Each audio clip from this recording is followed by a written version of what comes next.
I now have the honor to introduce our valedictorian, Brady Stiller.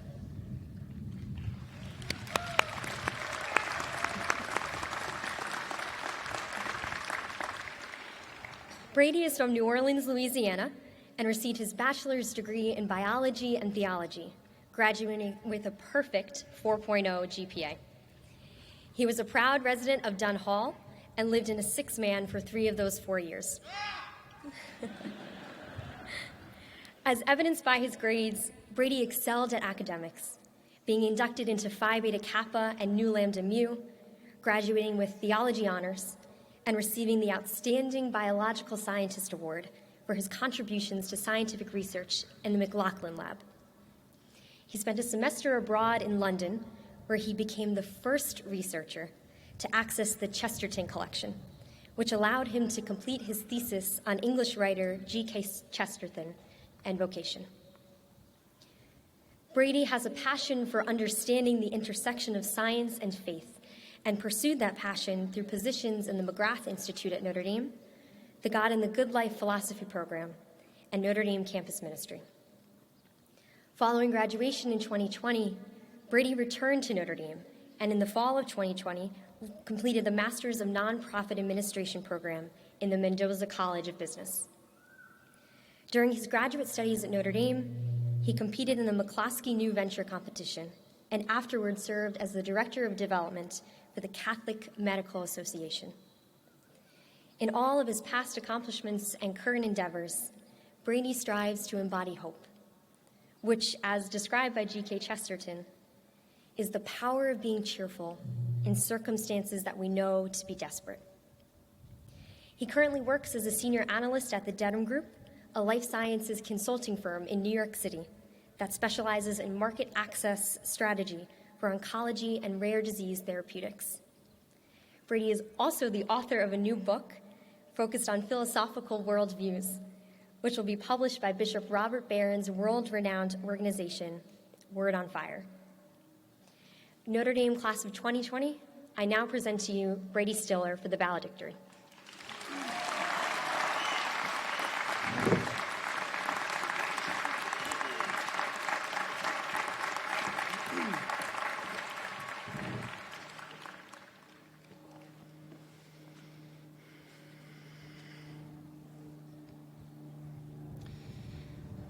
Mr. Crowley, Father Jenkins, Dr. Burish, faculty and staff, family and friends, welcome to the commencement ceremony of the class of 2020.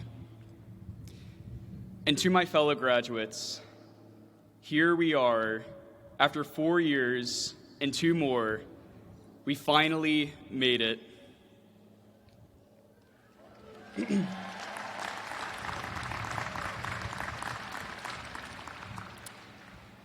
This weekend has been made possible by the efforts of many: Father Jenkins, university administration, university staff, and members of our own class on the advisory committee. We thank you. My focus today is on a most intriguing story, a unique, unrepeatable story that will go down in Notre Dame history, the story of the class of 2020. We can pick up that story from where we left off. The date, March 11th, the year 2020.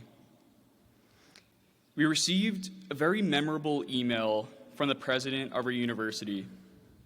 It stated, "Dear members of the Notre Dame community, beginning Monday, March 23rd, all in-person classes will be suspended to be replaced with virtual instruction. As spring break concludes, students are strongly encouraged to stay or return home rather than to return to campus." We all can remember where we were when we received these memorable words. We were disbanded almost unknowingly, sent off without much choice to return, and without closure. Many of us to face some of the most difficult times of our lives with our undergraduate years on Notre Dame's campus behind us. Those months were some of the strangest of our lives. After celebrating a virtual commencement ceremony, many of us started our careers or enrolled in a graduate program, not in person as we would have expected, but in a remote setting.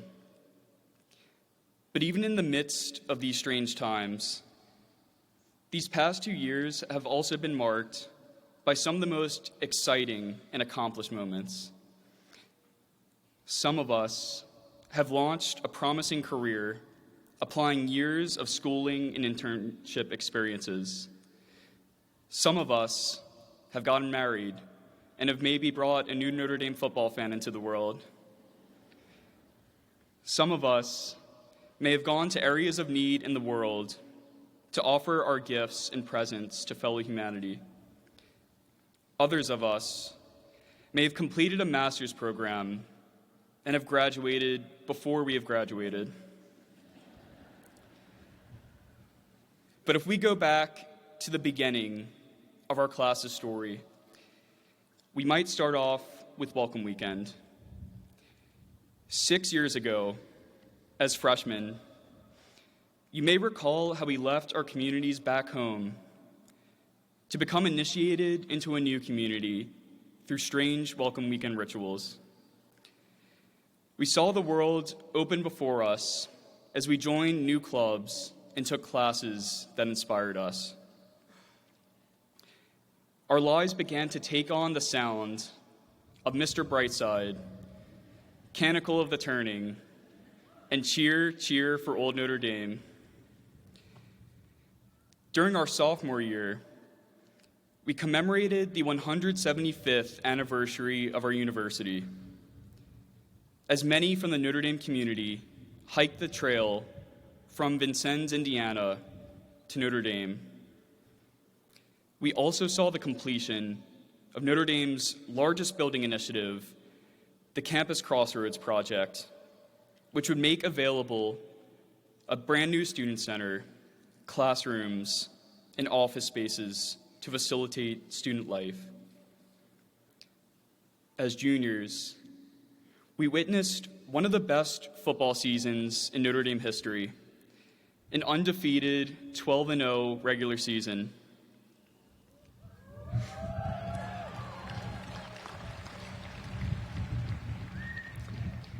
But despite the hot football winning streak, our campus cooled down in January. We experienced the environmental phenomenon that we called the polar vortex, with temperatures reaching 40 below zero with wind chill, the coldest day on campus since 1943. Still in good spirits, our class celebrated with family and friends at Junior Parents Weekend. Finally, as seniors, we became leaders and role models for the underclassmen as RAs and club presidents. We cherish the privileges of being Notre Dame seniors, especially throwing marshmallows at our last home football game and wearing that sticky pair of shoes for the last time ever. Of course, the final months of our senior year were marked by the COVID-19 pandemic, requiring us to continue our education through virtual learning away from our beloved campus. These troubled times caused by the COVID-19 pandemic have evoked again and again for me deep memories of my home city, New Orleans.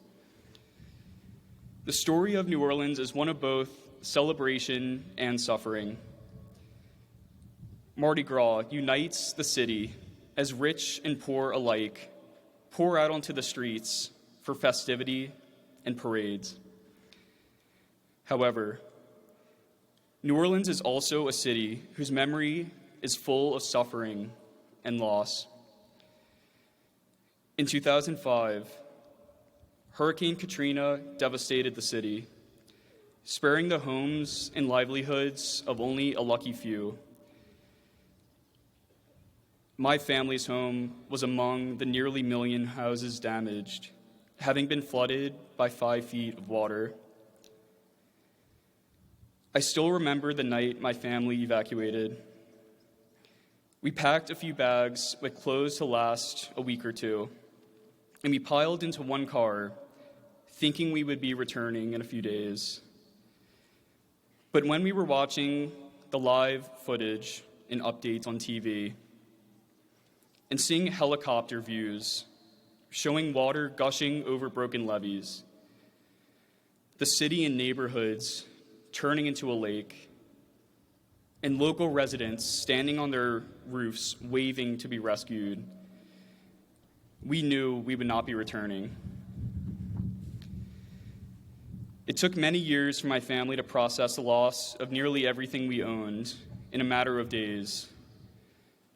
But even in the midst of great loss, the city of New Orleans arose stronger and more united, restored from the help poured in from all over the country, and with more courage to fight for what matters most and for those most in need. My experience of Hurricane Katrina, as well as our class's experience of being sent home during our senior year, reminds me greatly of Notre Dame's story. Like our stories, Notre Dame's story, beginning in 1842, is one of hope. We remember the account of Father Sorin looking out on the snow-covered campus, with the only building being the log chapel. Father Sorin wrote these familiar words in a letter back to France in 1842. "This college cannot fail to succeed. Before long, it will develop on a large scale. It will be one of the most powerful means for good in this country." In the next few decades, the young university would welcome students and gain new buildings until the Great Fire of Notre Dame in 1879. Nearly all of campus burned down, leaving the students without classrooms, dorm rooms, a dining hall, and a library. It had seemed that Father Sorin's prophetic letter about the success of this university would all be for nothing. Even if a few buildings remained, grief would settle in as Father Corby, then president of the university, sent the students home until the fall semester. Certainly, seniors were in that number, sent home in April of their senior year with their campus in ashes. But the story of Notre Dame does not end here, for Notre Dame was founded on hope. 4 days after the fire, Father Sorin, as if recalling his first feelings of hope when arriving to the future place of this university, boldly proclaimed, "If it were all gone, I should not give up. Tomorrow, as soon as the bricks cool, we will rebuild it, bigger and better than ever." Working 16 hours a day, laborers got their hands dirty, forming millions of yellow bricks from the mud of the lakes. They rebuilt all that had been lost, just in time for classes to resume in the fall. I think Father Jenkins was right when he connected the class of 2020 to the class of 1879. On one level, these two graduating classes will forever be associated with a major crisis in Notre Dame's history. The years 1879 and 2020 will from here on evoke the memories of a destructive fire and a pandemic. But we share something more than a tragedy with the class of 1879. We share their legacy of hope.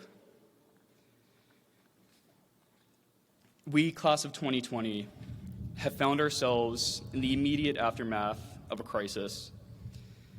Up to now, the embers have still been hot. The bricks are still cooling. The grips of grief may still be around us. But our class has inherited a legacy of hope. The story of Notre Dame has its roots deep in the congregation of Holy Cross, which has had a spirituality of hope from the beginning. Father Basil Moreau, founder of the congregation of Holy Cross, encouraged his fellow priests and brothers with these words: "But we do not grieve as people without hope, for there is no failure the Lord's love cannot reverse. All is swallowed up in victory." Times of crisis evoke incredible opportunity. Over the past 2 years, we have been faced by countless temptations to shrink from danger, to give up on our dreams, and to lose hope for our world in the face of conflict. But the best stories are those in which a great conflict arises, seemingly impossible to overcome, yet heroes rise up in the midst of danger at the opportunity. This has been the story of the church. The great saints rise up in times of crisis. This has been the story of America. Local and national leaders have rallied the American people in times of famine, war, and illness. This has been the story of Notre Dame. From Father Soren rebuilding the campus from ashes, to Notre Dame alumni who, as we speak, are responding to our world in need. Today, class of 2020, we celebrate the great honor and privilege that it is to be graduates of the University of Notre Dame, joining the many thousands of alumni who are fighting for what matters most and for those most in need. Everything that we have gained in these 4 years, knowledge, friendships, memories, skills, developed talents, no crisis can take away. The only way that a crisis can take away what we have gained is by our own dismissal of the opportunity before us. From here on, we have the privilege to fulfill the mission of our Notre Dame education, bearing fruit as our learning becomes service to justice. There is nothing that our education has not prepared us for. When the world sees our class in the years ahead and recognizes the character and spirit of the University of Notre Dame made manifest in our example, let them say, "No, that's the Fighting Irish."